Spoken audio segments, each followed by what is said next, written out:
been training a lot of beauty queens and girls. Have you trained your sister also? And what's your message to her? She's now competing for Miss Supermodel, I think. Yes, and she won Best in Talent last night. Yeah. I messaged her already. Yes, I was able to train her for a bit.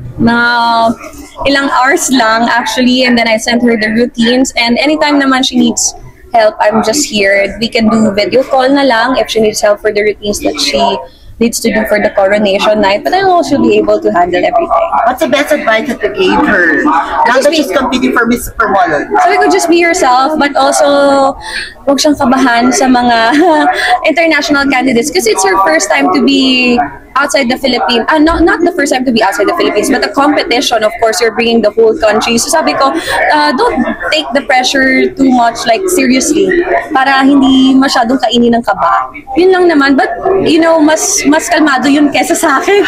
Mas inaalam ko lahat na nangyayari sa competition. Siya kahit papano, medyo mas kalmado, hindi niya masyadong ini-stress yung sarili niya when it comes to competition. So I know she'll do best.